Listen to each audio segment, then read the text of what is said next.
The Mysterious Tadpole by Stephen Kellogg.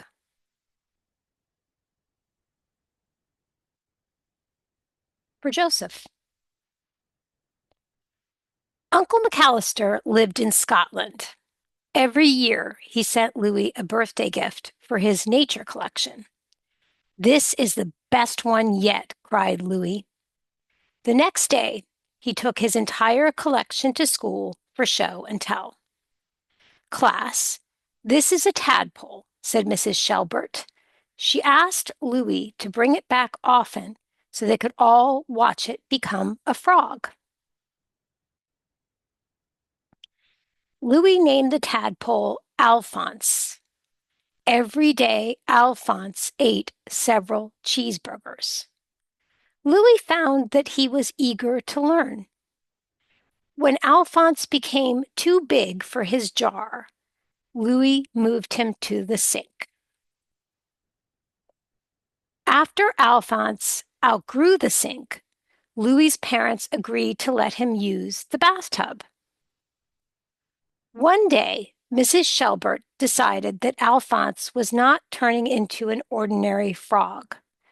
She asked Louis to stop bringing him to school. By the time summer vacation arrived, Alphonse was enormous. "He's too big for the bathtub," said Louis's mother. "He's too big for the apartment," said Louis's father. "He needs a swimming pool," said Louis. "There's no place in our apartment for a swimming pool," said his parents.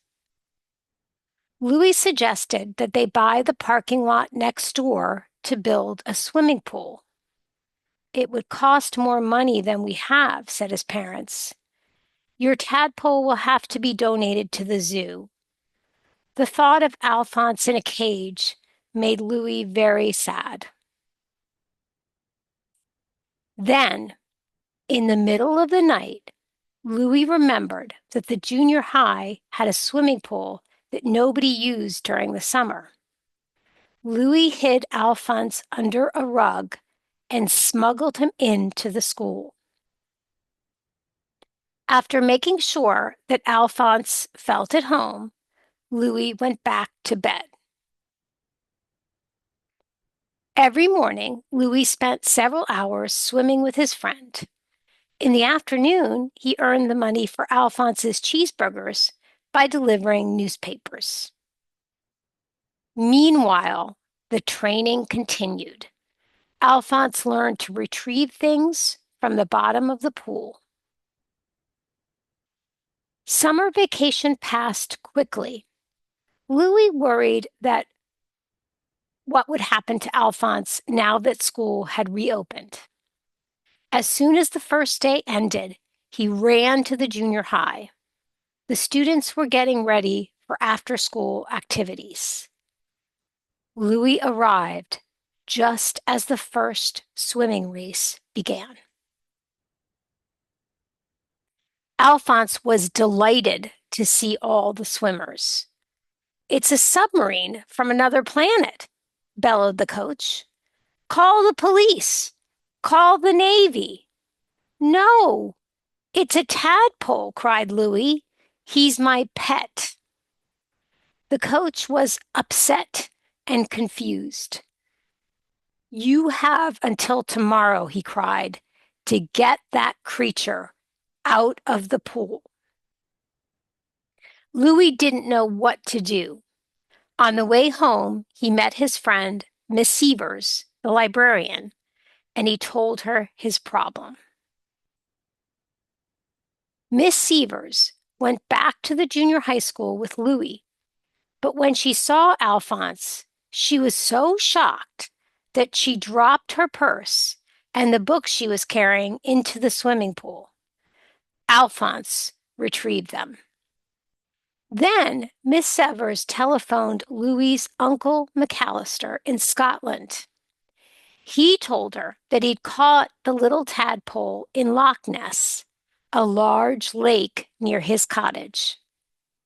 Miss Severs said, "I'm convinced that your uncle has given you a very rare Loch Ness Monster. I don't care, cried Louis. He's my pet, and I love him.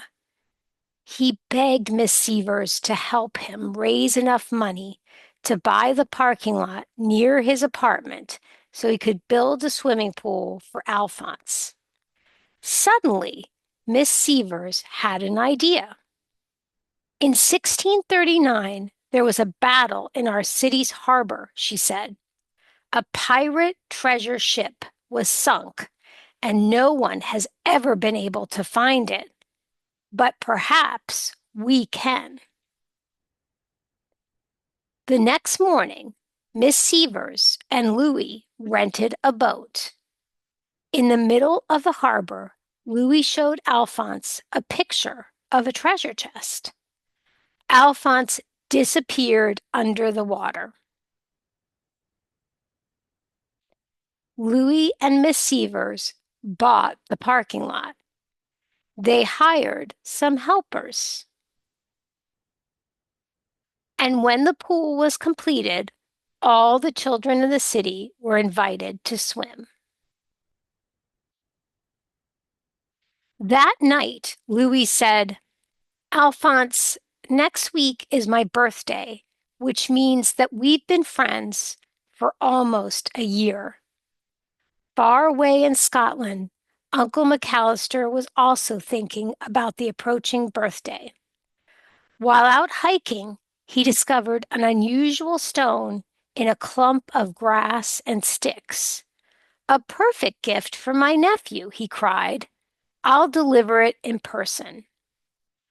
Uncle McAllister arrived at Louis's apartment and gave Louis the present. Louis couldn't wait to add it to his collection. Suddenly, a crack appeared in the stone. Oh no,